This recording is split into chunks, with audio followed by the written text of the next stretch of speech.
say out here in Kenya, when we think about dispute, let us meet in court. And that defines our approach to dispute resolution. When parties enter into contracts,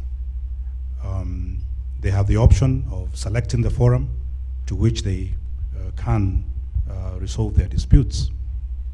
But often what we have found, even where that choice has been made, the forum may be, for instance, in arbitration, parties still go back to that typical way of approach to disputes, that is, let us meet in court. However, that is not to say that these other methods of dispute resolution, other than conventional litigation, are not in use. Many will be surprised to know that the disputes that eventually make their way into the doors of the court form a fraction of all the disputes in our community. So conservative figures place it at 5%, and 95% of other disputes are resolved elsewhere. It is this elsewhere that we refer to as, some will call alternative, I prefer to call them appropriate dispute resolution mechanisms. Having said so, you asked the question, where do we stand? Arbitration is largely used by the commercial sector. Almost every other contractual transaction has a dispute resolution clause. And whenever that clause is kicked in, an arbitrator will be appointed. They will listen to the dispute. Eventually an award is given, and those parties either by their own consent will enforce it, or in the case where there is no enforcement, the parties will draw to court to assist in the enforcement of those awards. And so we can safely say, at least in the commercial sector, the uptake of arbitration is already well on course. Speaking about the commercial sector, I want to move over to Joshua, because as simple as opening an account with KCB, you know, you're told to see overleaf, and there's a whole list, and of course writings out there. And I would imagine that even as a client, you know, going into the bank, you're actually getting into sort of an agreement with the bank, you know, in terms of, you know, the account that you'll have. Paint for us a picture from a very practical perspective, you know, in how it is doing business here, and, you know, the sort of contracts you have to go into, and the sort of, you know, chances you have, and of course the breach of those contracts, and you know how you handle it as a bank, and of course the private sector at large. Well, thank you for the questions. I would say that there is a lot of progress from the sector, not just for KCB, but the banking industry. So right, the last 5 years, we've been working very closely on the dispute resolution. And good to see that there's a lot of entrenchment that we have. For me, the concern is trying to go beyond just the challenges we say, and building the clauses on arbitration within the contracts that we actually do, and especially setting up the Nairobi Center as a part where disputes can be resolved. Because that doesn't happen over time, but for the last few years that we've worked on this, what we found is that it's faster to resolve the issues that we had. It takes much shorter time. It talked about you know, an average of 4 to 7 months. Sometimes we've been in court for 20 years. You know, that's how long it takes, and the relationship doesn't exist after that, actually. You know, so there's a way to defend, even build up, because in any contractual process, and I like what the CEO said, is that dispute could arise. Many times you put your best foot forward for it. And so when I look at the number of issues that we have, most issues it's more to formalize the process that we have. And good to hear that perhaps this kind of session makes it easier for us as an industry and as a bank to entrench it much formally across different sectors, not just banking, but also that we'll see a different list of professionals. This is the other aspect that maybe we haven't been able to take out, being aware about. I mean, us as an industry, we've been building at least on a pilot program. So Cliff, I would say that from our point of view, not every single issue today, and many times you normally hear the court process, because that's what people tend to see or read. But there are various mechanisms, and we root ourselves as an industry to build resolution of issues in many mechanisms. And what I like to see is entrenching this even in our own documentation that we face as contractors that we enter into, either as a customer contract or any particular supplier contract, and setting up the center where the matter will be actually resolved and handled. And that hasn't happened today. And I think that would be one area of pushing this conversation forward, Cliff. Thank you, Joshua. Talk about formalizing this and ensure that you can actually encourage use of this. Jerry, you're actually sitting at a very pole position because you're right in the middle. So I want you on this hand to compare the courts and on this hand to compare the boardroom. Why is it so hard to actually move that conversation from the court to the boardroom? I think it's an issue of sensitization. Our culture has been very litigious several years, and in fact, when I first started off on the journey of arbitration, people used to ask, so what's this arbitration all about? Why are you getting involved in something that's irrelevant? Excuse me. Since the 2010 Constitution came into force, this is when people decided or realized that actually arbitration and resolution of disputes in a more peaceful manner is more important. So there's been a mind change, an attitude, a difference in thinking that has come about in the Kenyan culture in the last 7 to 8 years. Before that, it was very difficult to persuade advocates especially to get involved in arbitration, in mediation, anything to do with what Lawrence calls appropriate dispute resolution, or alternative, as Jackie was referring to it earlier. So moving from the courtroom to the boardroom, this is something that I think we are going to have to teach or sensitize our people generally. I find that the culture in Kenya generally is one of, I will see you in court.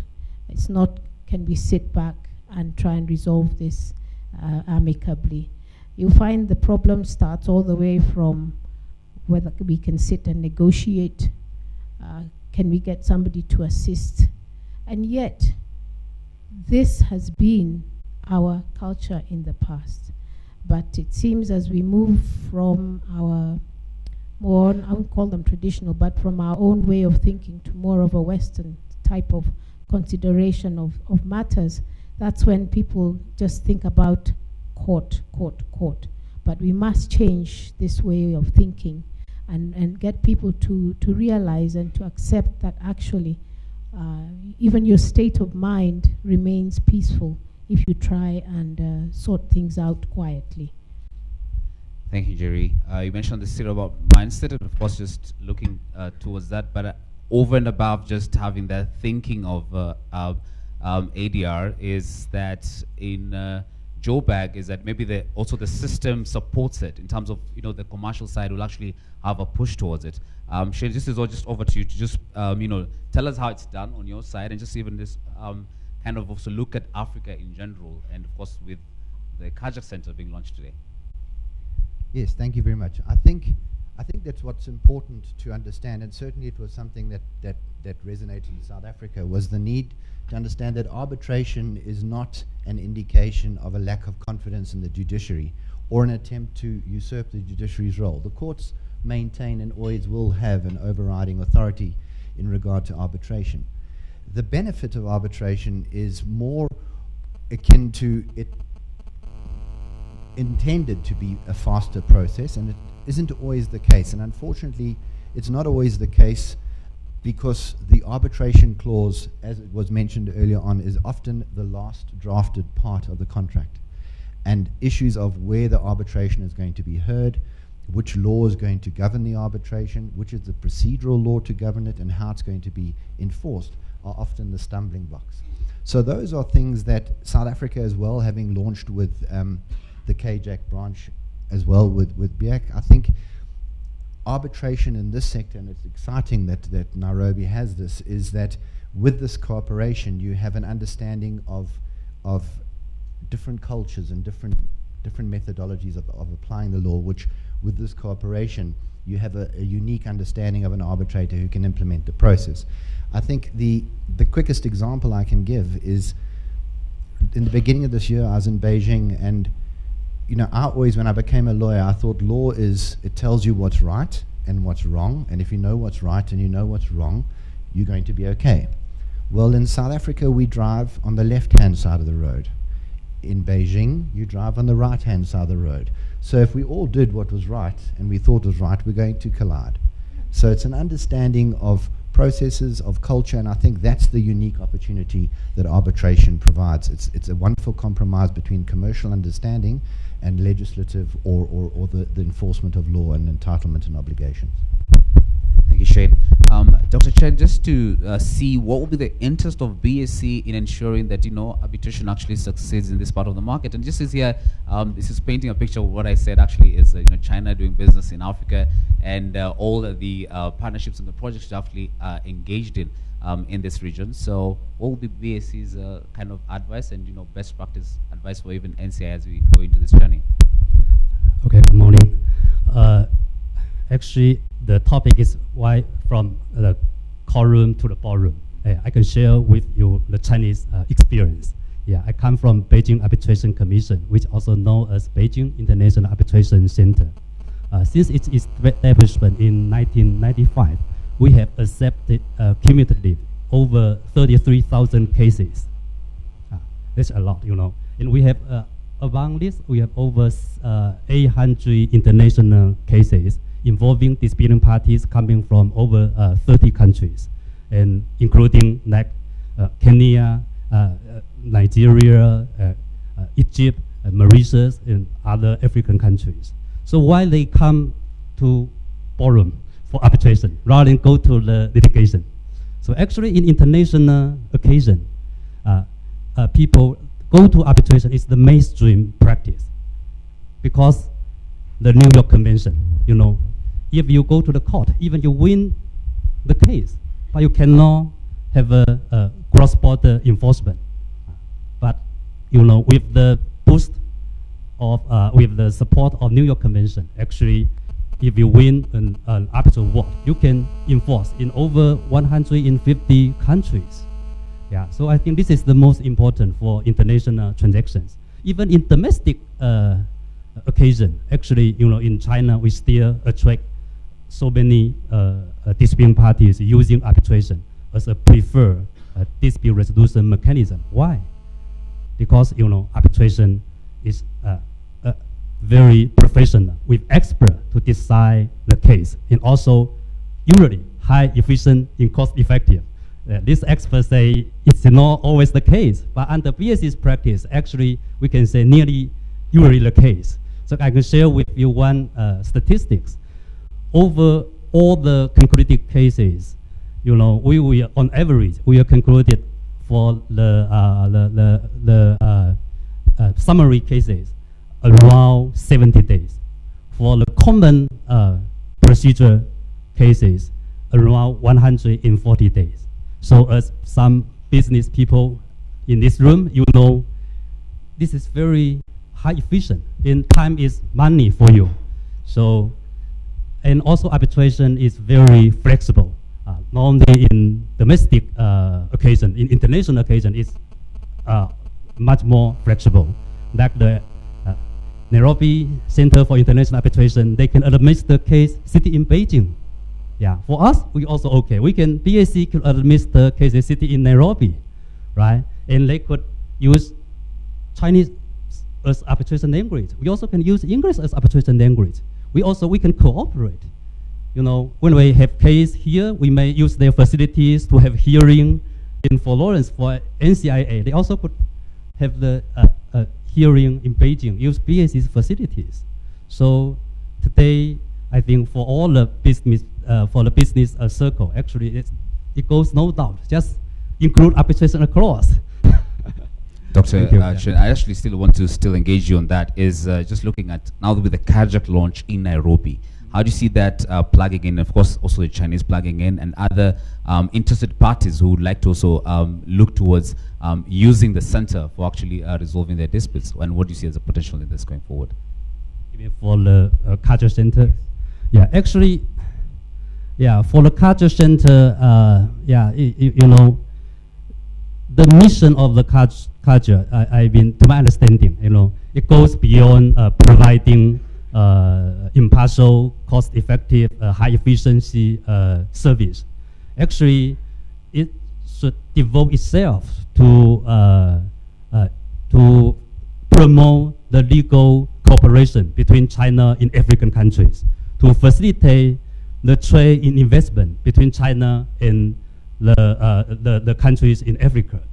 So for this platform, we will say platform, actually it could a lot to do, you know. And today, you know, for the Nairobi Center, actually the launch of Nairobi Center, I believe it will see Nairobi as a business and investment friendly destination, and also will be inject or more confidence for the Chinese investor to come here.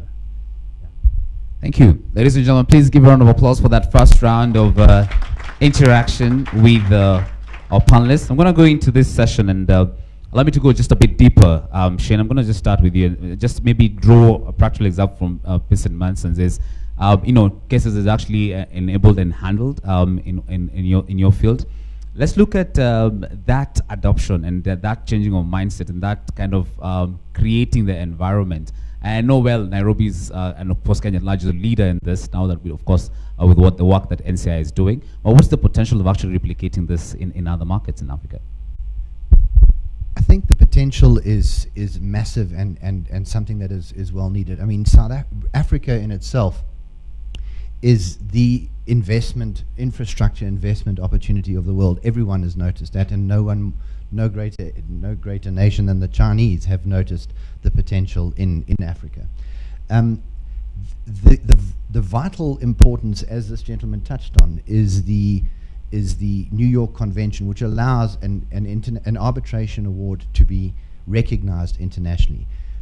I think the only obstacle to the rollout of this sort of thing in Africa is the limited number of African countries that are signatories to the New York Convention. There's only 36 African countries that are signatories to the, sorry, it's gone up to 38 countries who are signatories to the New York Convention. I think that in and of itself is the only stumbling block for the rollout of this sort of platform in Africa. Africa has the expertise, China has the expertise, and there's no need for African disputes, as one gentleman put it in a seminar recently. There's no need for African and Chinese disputes to be heard in another continent. It should be heard here, or it should be heard in China, where the vested interests are, and this particular interest in the engagement between Chinese and African entities. So I think it's something that, you know, we are, in Africa, we are all relatively young, and we're growing in the whole infrastructure space, but I think the potential is massive, and that has been recognized, and it's institutions like the NCIA and AFSA from South Africa who have been forerunners in this sort of thing and have put Africa on the map from that perspective. Thank you. Jerry, they said disadvantages of this, you know, A.D.Rs will look at court interference. It's really not embraced by society. It's quite expensive, and actually, you know, having a lot of insufficient personnel and maybe poor institutional capacities. Which of those disadvantages do you agree or disagree with? I would not agree. I mean, if I'm looking at the Kenyan domestic market, the number of arbitrators we have are quite sufficient for the types of disputes we have domestically, and even on an international level, we do have arbitrators who are well versed with the rules and regulations that are required in order to settle any dispute. We now have the NCIA, which is providing administrative support. On the issue of expense, I think is relative. Do you want to use up more time and more money going to court, like I've just heard from Mr. Oigara here, that you can take a case there and it lasts 20 years, whereas within a year, maybe a year and a half, 18 months, you've completed your arbitration. Your mediation will take an even shorter time, and although you're forking out money over the period of the arbitration, it will end up in terms of being cost effective, and also in terms of time, you will end up with having used up less time. The ultimate, in fact, advantage is that whatever relationship you have with the other party is preserved. This you do not get from litigation. It's a win-lose, yes, in arbitration, but it is a win-win where the relationship of the parties is concerned. You shake hands at the end of the arbitration or the mediation, and your relationship continues. So no, I'm not in agreement. All right, thanks. So because that has rightfully just been the disadvantages mentioned, and up for challenge, and I'm sure we can ask more of that for our audience. I know that we have representatives from A.D.R law in the room. I want to spot where you're at so that my producer Debbie can actually spot you where you're at.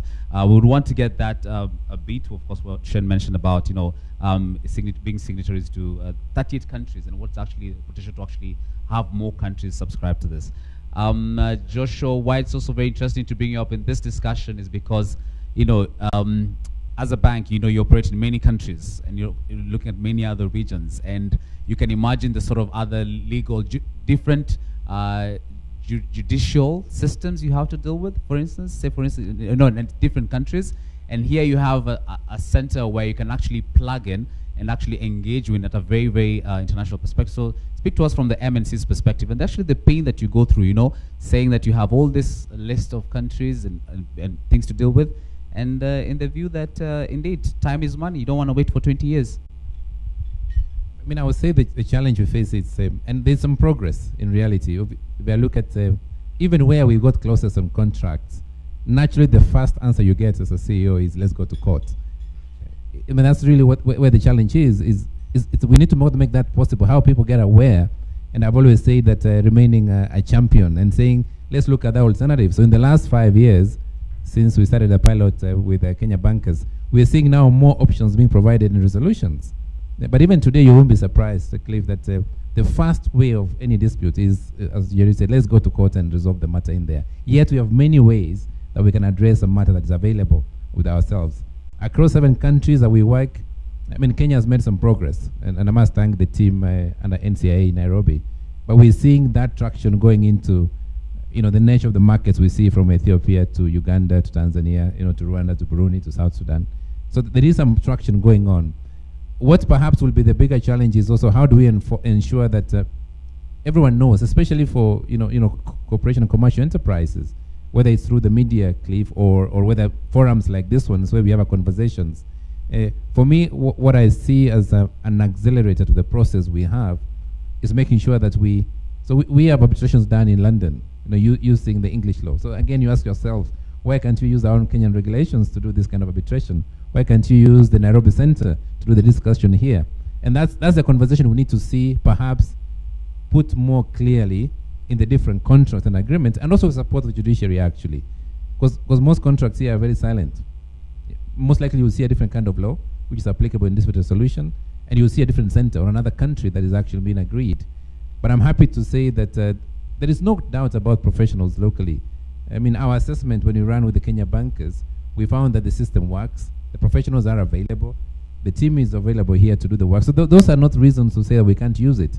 It's that our natural reflex just says, we don't want to deal with this relationship. So there's a bigger aspect of how we deal with conflict and where there is disputes or disagreements. We say we cut the relationship, cut it off completely, let's go in court, you can no longer carry on the business.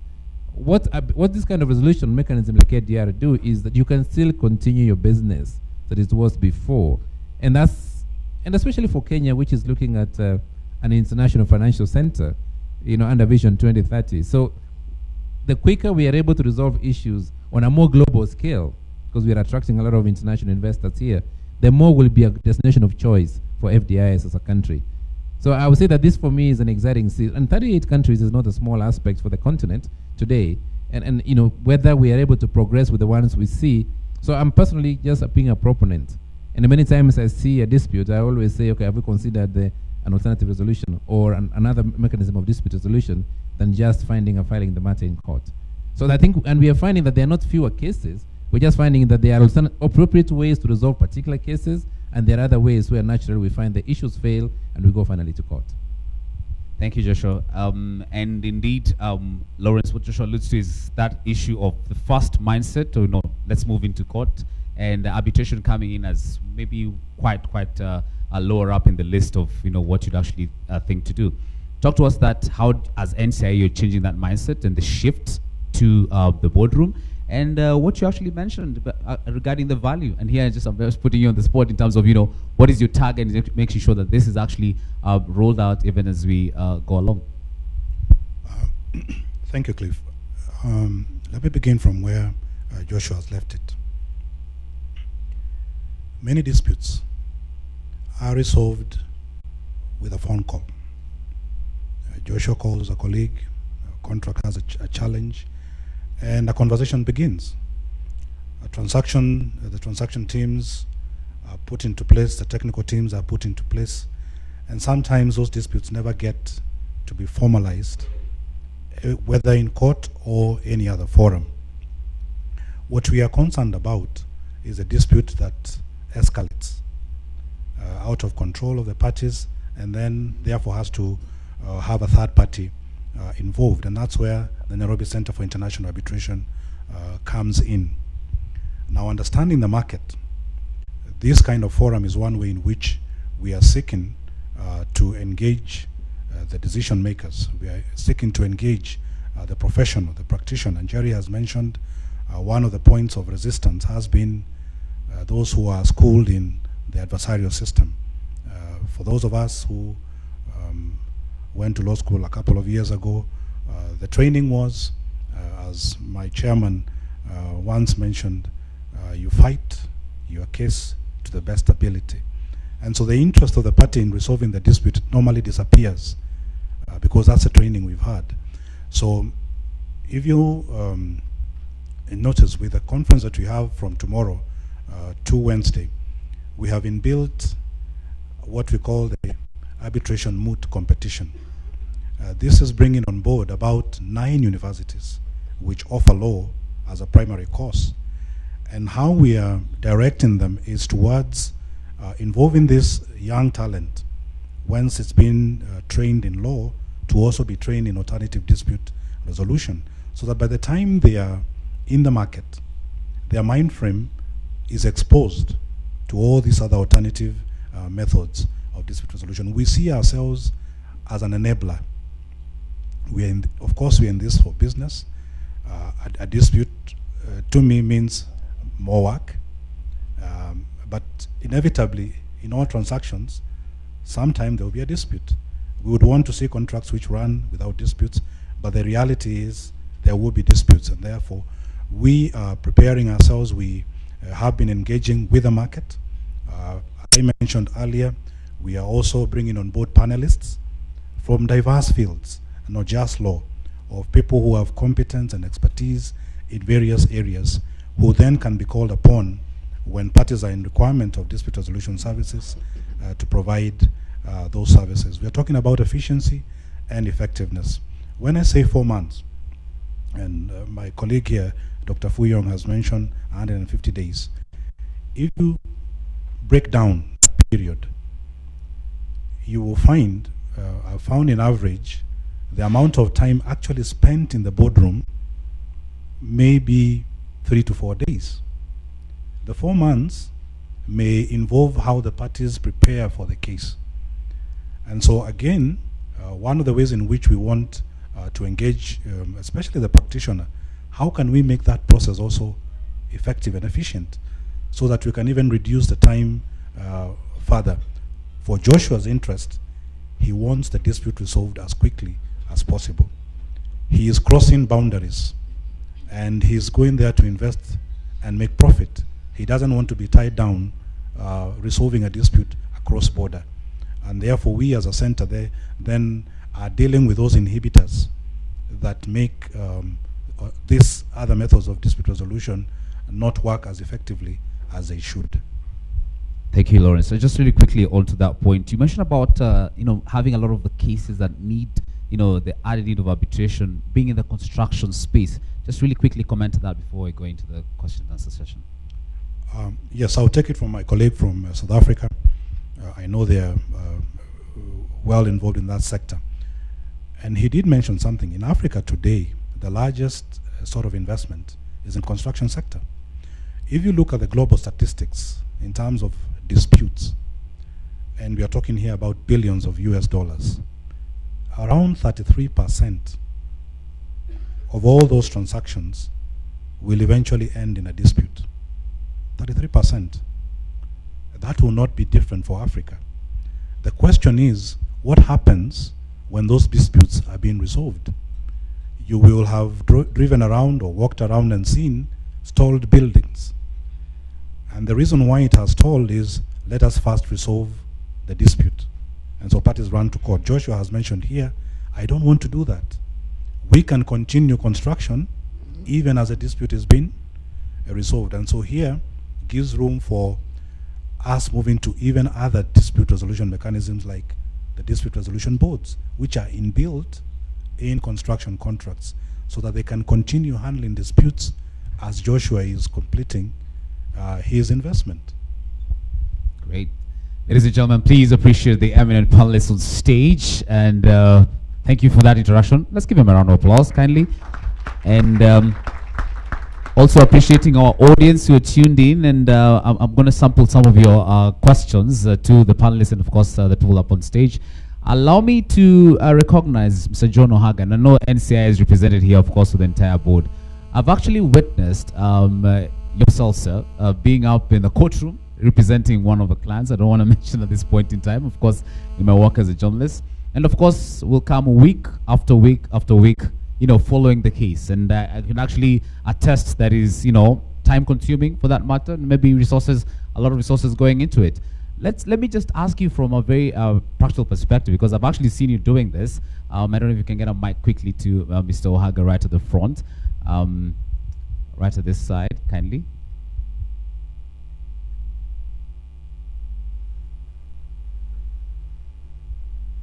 So let's just have a quick chat from you, and you know, how we can actually move you away from the court into that time that you actually consume to discussing more into the boardroom.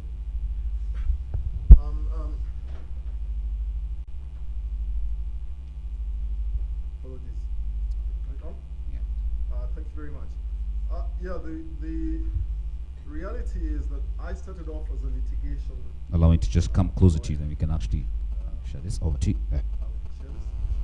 Yeah, I did start off as a litigation lawyer, and every morning I woke up and I was headed into war, and the war would drag on 5, 10, 15 years, and I realized that was you know, not very efficient.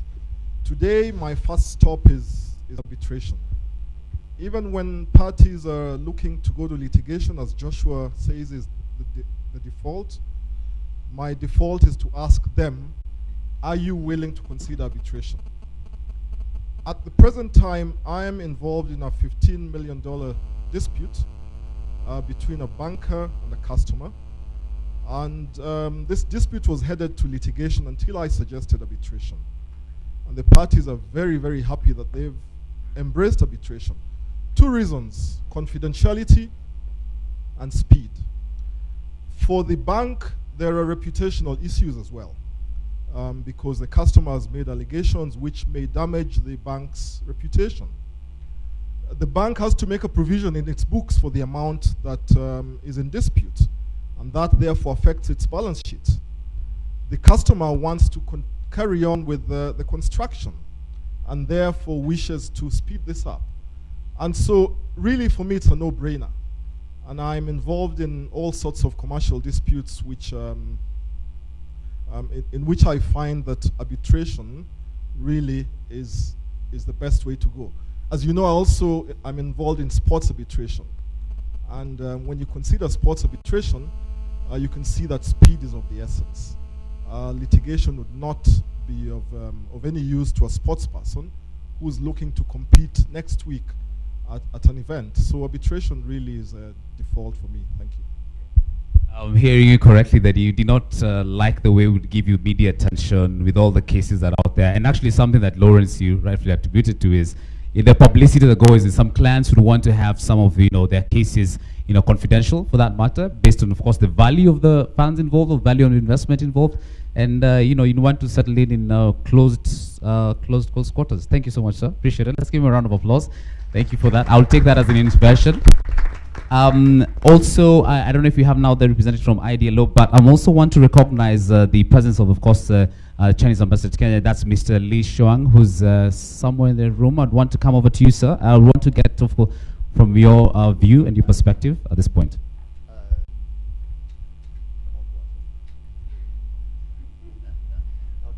Actually, I'm come to attend the function for launching the CHAC. So, but I come a little bit earlier to also attend the roundtable CEOs roundtables. I think later I will make my remarks, but informally I think arbitration is also very important way to solve the dispute when you do business. It's also a new way for the Chinese company also here in Kenya. I think also a new philosophy for the Chinese company who can cope with the local community and the local business. Thank you. Thank you very much, sir. Thank you. Let's give him appreciate him and give him a round of applause. I'd want to now follow the next question. Let me see where you're at. I'm actually coming closer to you. All right, we have one question there from Madam Millicent, and over to you. Good morning. My name is Anna. I'm from Kenya School of Law. My question is just about, I want to ask on behalf of young people, because we train young people at the Kenya School of Law. I would like a comment on what advice they have for young people. And then number two, what are the opportunities available for young people who would wish to maybe go into this kind of dispute settlement? Thank you very much, Anna. May I take another question? Let's appreciate Anna, please. Thank you for that.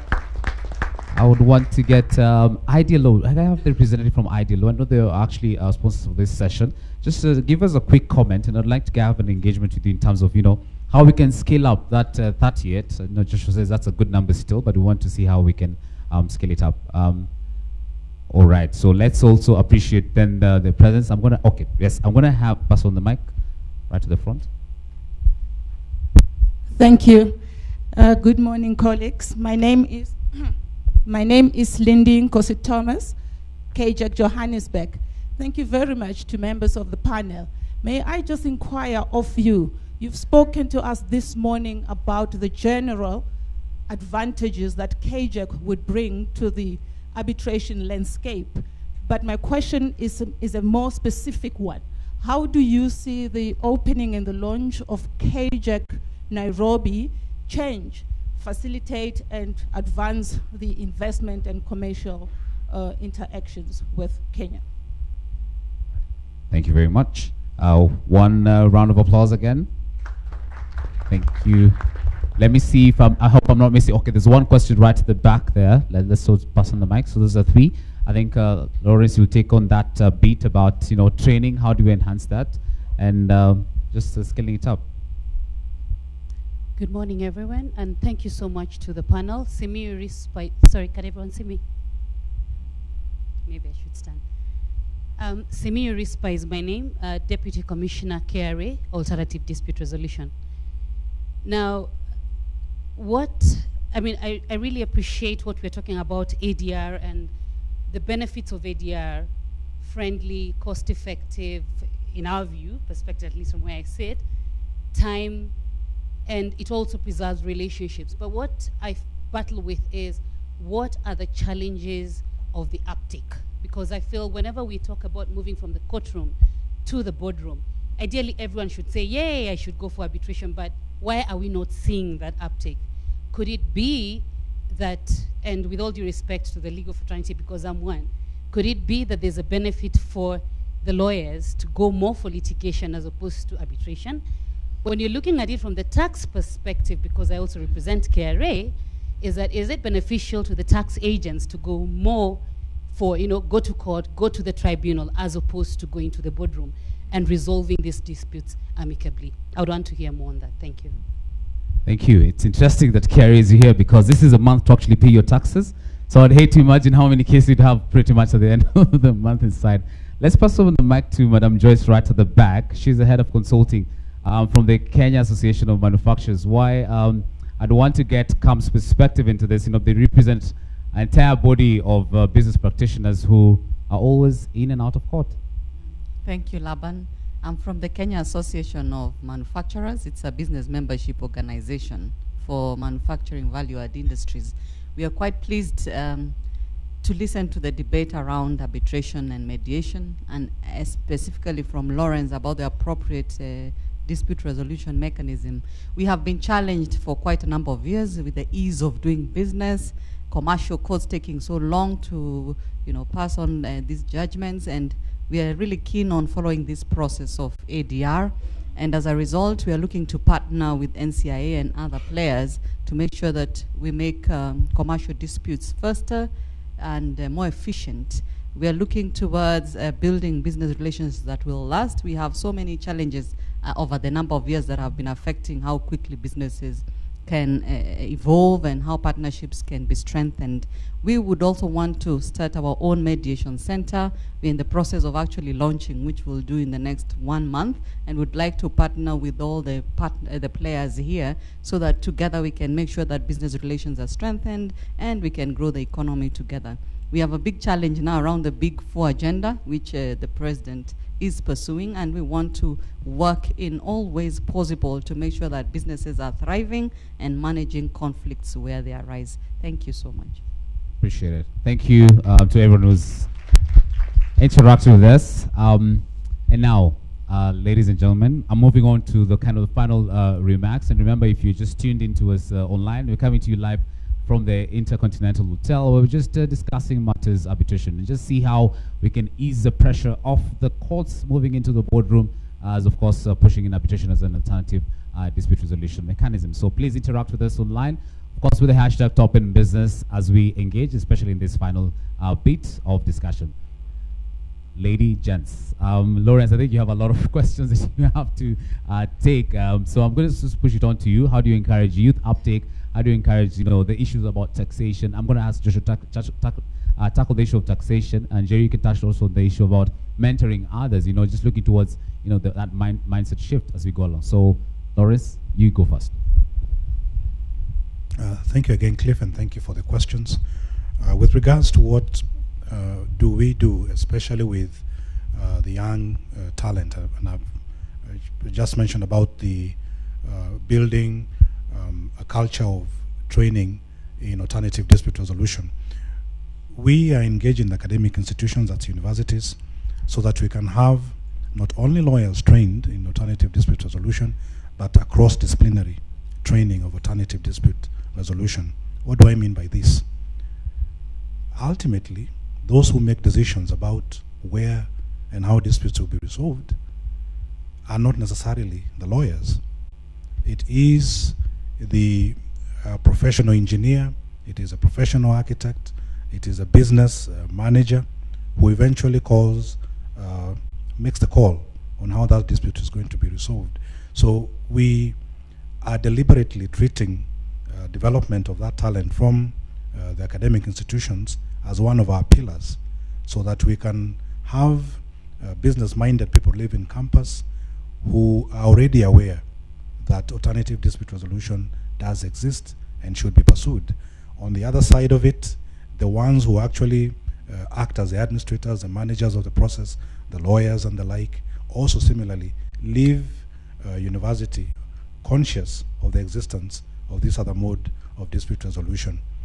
Practically, and I think Jerry will add on to this, building a mentorship program so that when disputes eventually are referred to our center, other requests, of course, to the parties, respecting confidentiality, this younger upcoming talent can be involved in the entire process, one, to understudy, to understand it, and eventually, of course, to grow to become practitioners in themselves. We have a department called the Case Management Department. That's another area where, through internship programs, we can very well expose those who are seeking to enter into this field and into the how about of doing it.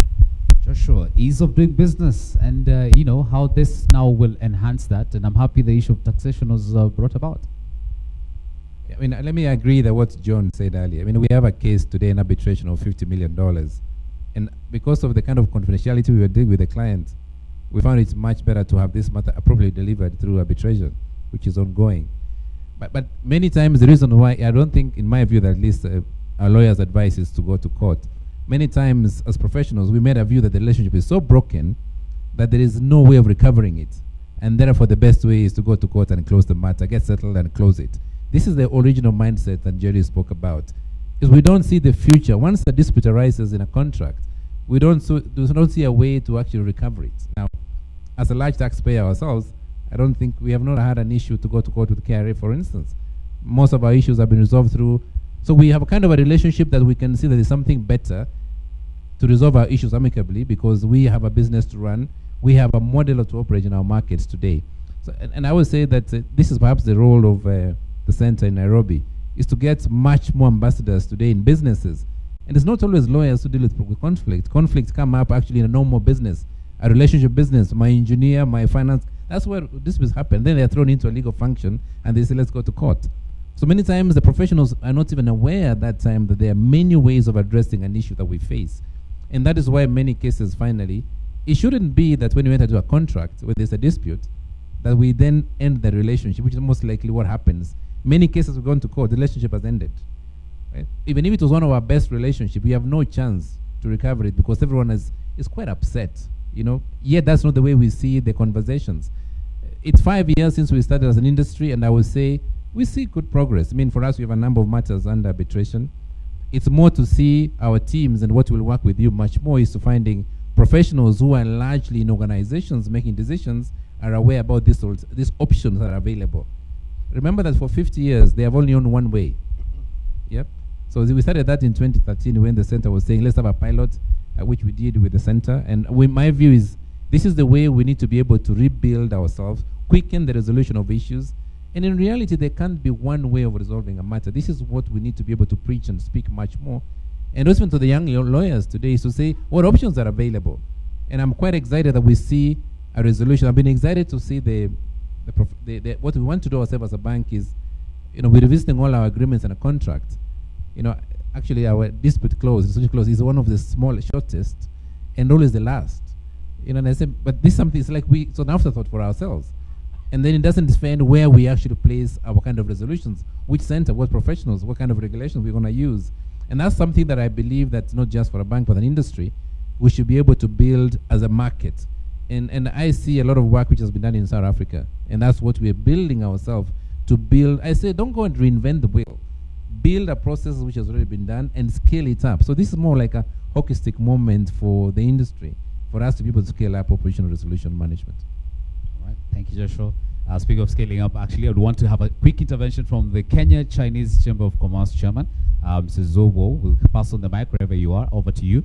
But before we get to you, sir, Jerry, I think from a layman perspective, I know actually myself, even as a journalist, I can be an arbitrator. You know, just maybe go up online, do a bit of get a bit of certification and what have you. But just over to us, the issue about Jackie, you don't seem to agree with that. I'm just from a layman perspective, and the opportunities and just the way that the youth can actually plug in, especially in the training, and I think that is a bit from the Kenya School of Law. Well, first thing, you cannot just go online and get a bit of information and become an arbitrator. It's a process. It's actually a process you must go through. There's a lot of learning. The only thing I want to pass on is that you do not have to be a lawyer to be an arbitrator. Okay? So just because you can see on the NCI, everybody's an LLB, so on and so forth, please, it's a myth. You can be an arbitrator if you come from another professional disposition. You just have to start right at the bottom and walk several steps right up to the top where you become a fellow or something like that, or a chartered arbitrator. But it is a process you must go through, and for the students at the Kenya School of Law, you've had a good foundation. You've started off with some information from university. I do know that there's some courses on A.D.R, and many students are actually going through the Chartered Institute of Arbitrators courses to become both mediators and to become arbitrators as well. You do have to spend money in order to do this, but please you're a journalist, you're a doctor, you're something else, there is something that you can do in order to become an A.D.R specialist. So please don't feel that I'm not a lawyer, so on and so forth, I can't do that. There was another issue, I think, that Lawrence had been talking about, if you don't mind. I think it came from the KRA. We are able to engage as arbitrators and as mediators with the KRA and to assist you to resolve your disputes with your taxpayers. I know you must have several of them. But there are ways through appropriate dispute resolution methods and mechanisms that you may be able to continue with your relationships with your taxpayers, so on and so forth, on a very positive basis. The uptake by lawyers, I think the problem is that lawyers have thrived on the 30-year file. That's what I call it, where you keep a file in court for 30 years and each month you're going up for a mention. Can you please give me 10,000 shillings? That's what you tell the client. And you thrive on the 10,000 shillings a month for 30 years. Whereas I think if we have this change of attitude that I spoke of earlier and start to think in terms of volume, how many people will come knocking on your door if they hear that you have resolved 10 disputes in 1 month? So dear lawyers, my fellow colleagues, we have to change, have a paradigm shift in thinking and in our attitude change, and start seeing that the more disputes we resolve in a shorter time, the better our market will be. And I think I can only encourage, and although I have seen since our 2010 constitution a big change in lawyers' attitudes towards wanting to take up mediation, wanting to take up arbitration courses, and especially the young people, because of course they've had the exposure at the level of university. There are more lawyers more interested in ADR. Thank you, Jerry. Gentlemen, I'm going to come to you shortly for the closing remarks, but we have a quick intervention from the Kenya Chamber of the Kenya Chinese Chamber of Commerce and the Dubai Chamber of Commerce. Wherever you are, I'm told the microphones are with you right now. So, yes, Mr. Wu, you can actually go first. Sure.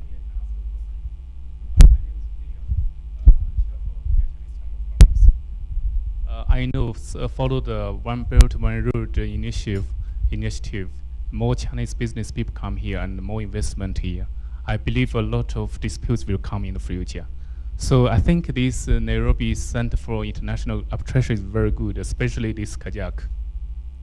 But I have one more question. It's like most of Chinese, they don't understand the English language. So in the future, you know, sometime I believe very few Chinese they go to court themselves, but most time is the Kenya, the partners, or maybe they took them to court. So I used to convince them to come to arbitration. But the problem is what language is also a problem. So how can we, to like this Kajak, can get some Chinese language arbitrator can help them to settle the problem? I just want to know whether they have this plan or not.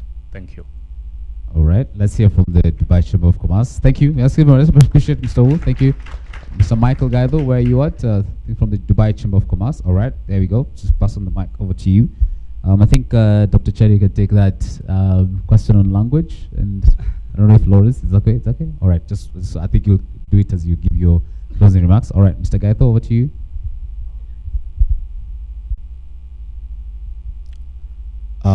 Thank you so much. My name is Michael Gaido, Head of Dubai Chamber of Commerce, Kenya office.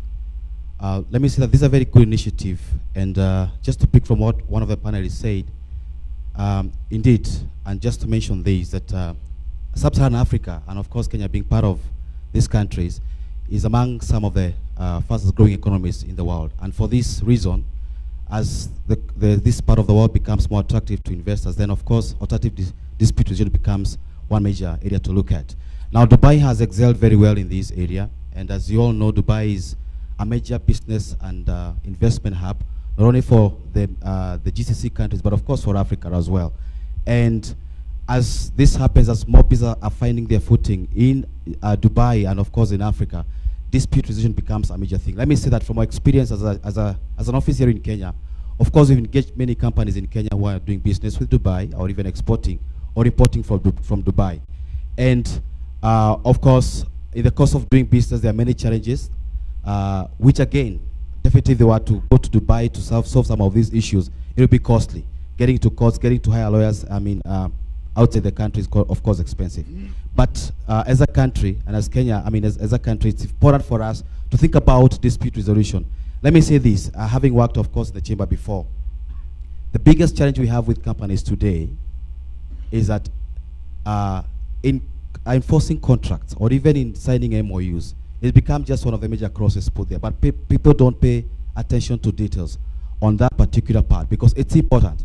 When you are signing a contract or an MOU, of course, we always include, of course, we're going to go for alternative dispute resolution and everything else. But when challenges come, even, and I think someone asked what is the challenge in the uptake, people always resolve to go to court, forgetting that there's a clause, a provision that gives them an alternative way to handle commercial issues. And it is something that we need to think about, and especially for SMEs. We have a growing industry in SMEs. Now, if we cannot have a proper uptake of this, it's going to be very hard even to empower SMEs to move into that direction. Thank you. Appreciate it. One final round of applause, and thanks for that intervention. Thank you, representing the Dubai Chamber of Commerce. Really quickly, yes, I see you. There's a hand here just at the front.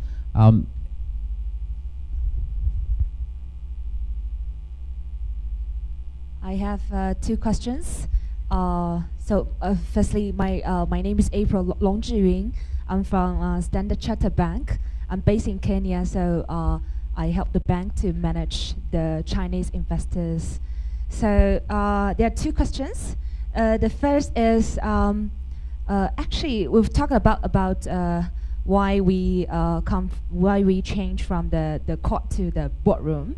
But then with the launch of CJAC, what are the specific changes that we see in Nairobi? For example, previously we also have the Nairobi Center for International Arbitration. Now with CJAC, what are the specific changes that the Chinese investor and also the Kenyan businessmen are expecting? That's the first question. And the second question is out of my curiosity. So there are, I know CJAC is launched in Beijing, Johannesburg, and Shenzhen, and all these cities. So I think Nairobi is the second city in Africa. So why do you choose Nairobi instead of Cairo or Mauritius or Nigeria? I think this also speaks of how Nairobi is in Chinese investors' mind. All right, thank you. Thank you very much. All right, gentlemen, you see you have a lot of questions to ask. Let's appreciate her. I think representing especially the back inside. So Shane, over to you. You know why Nairobi is looked at vis-a-vis other countries and other markets in Africa, and then of course, Doc, you're gonna give final remarks, and over to Lawrence.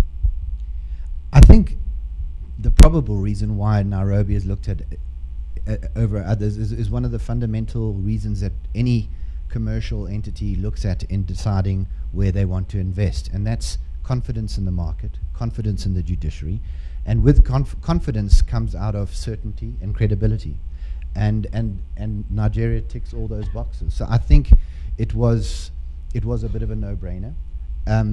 I think if I may just add one little thing to what was raised earlier on, because I think it's fundamental to what arbitration is about. We talk about alternative dispute resolution, and we talk about the escalation of disputes. So we talk about it starting with amicable settlement and then escalating in the construction sector where I am to adjudication, then escalating to arbitration. The irony is, all that's escalating is the cost, because what is not escalating is the involvement of the parties. And that is why in litigation, where it's handed over to counsel and it's handed over to attorneys, the parties are very far removed, and hence relationships break down totally, because there's no longer a relationship involved. It's legal minds playing chess. And I think that is really the beauty of arbitration, what arbitration offers, with an experienced arbitrator who would be able to understand not only the topic, but the parties' interests, and to implement it. So I really think in answer, so I've done a round circle into why Nairobi, but I think it ticks all those boxes of certainty, credibility, reliability, and certainty. What everyone in every jurisdiction looks to is whether the judiciary embraces arbitration. And from my understanding, it is something that in Kenya the judiciary is pro arbitration, and that is a huge benefit. Thank you, Shane. Lastly, Dr. Chen, so it's just a question on language, maybe perhaps a issue about language barrier and the potential of carjack. I think there's an interest, there's now BAS in the market, and what do you actually see it in enhancing arbitration? Okay, finally it's my turn. So why, the first question, let me back, why BAC choose Nairobi as a carjack partner center? My answer is simple, why not? For the language, yeah, it's very important negotiating point when you negotiate the contract. And for the actually the statistics from issued by the renowned international arbitration institutions recently shows that actually there's an increasing case law using Chinese as an arbitration language. So actually it's based on both parties' negotiation. If you use Chinese, probably you will give up in other side in something. So it depends on their bargaining power. For the mission of carjack, actually we try to develop an arbitration mechanism with China in African characteristics. That means we hope we can better meet the expectations in perceptions of arbitration users from China in African. So the concerns, if it's one thing to reduce the concern from potential users is arbitration actually only as good as arbitrator. It could be run in quite different styles. It could be very lengthy in high cost, yes. So for the carjack, actually we should, I always say we need a training program for arbitrators, and so that make there's a large pool of arbitrators, both could qualify to handle dispute, both in Beijing or in Nairobi, in Johannesburg, in Shanghai, in Shenzhen. So yeah, so we will work together in better meet the expectations of every users. Thank you. Thank you very much. And ladies and gentlemen, please appreciate my panelists and those quick reactions that we've had. I would want to just go over to what is actually coming out into this discussion that we've had. Of course, this is the first of its kind, which I'm sure NCI will have a lot of stakeholder engagement, just trying to enhance this. Of course, misconceptions about arbitration, really seeing, you know, that phrase that, you know, let's settle it in court to actually move into let's settle it in the boardroom. So I want to thank you all very much for your time. I'm just going to close it up to Lawrence, just to encapsulate and maybe give kind of key commitments that maybe NCI will, you know, have and actually do to enhance this going forward. And to any investor out there who's looking at it and they actually, you know, there's that fear of investment, you know, based on the legislative landscape in the country, and how you demystify that as you give the closing remarks. Thank you, Cliff. You said it well. Business wants certainty and reliability of processes and procedures. No one wants to put in money where they are not sure of their return. And part of the bargain is how can they unlock disputes when they arise. Nairobi Center for International Arbitration is saying we are in that space. Nairobi is ready for business. You ask why Nairobi? More than just what has been mentioned is the connectivity of Nairobi to the rest of the region. The infrastructure that supports the service of dispute resolution, be it internet, be it the mobile telephony, all that put together. And to crown it, I think there's no dispute. We are in a jurisdiction which can no doubt be called one that holds an independent judiciary, a judiciary that is supportive of processes of arbitration by case law and by many other examples. So what are we committing to this market? And I wish to echo here the sentiments of the Kenya Association of Manufacturers and a question that was asked by Lindy. With this example, I arrive in Beijing, I go to a law firm and I ask them, when you want to deal with a business in Nairobi, what do you do? And this is the response. I call a law firm in Paris, France. The law firm in Paris calls a law firm in one of the cities in Africa, not Nairobi. And then that law firm in that city calls a law firm in Nairobi to ask it, what is the law of Kenya?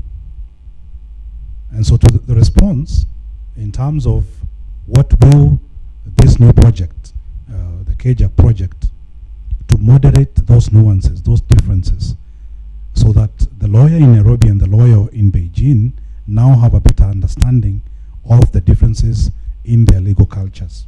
One. What about Nairobi Center for International Arbitration on its part?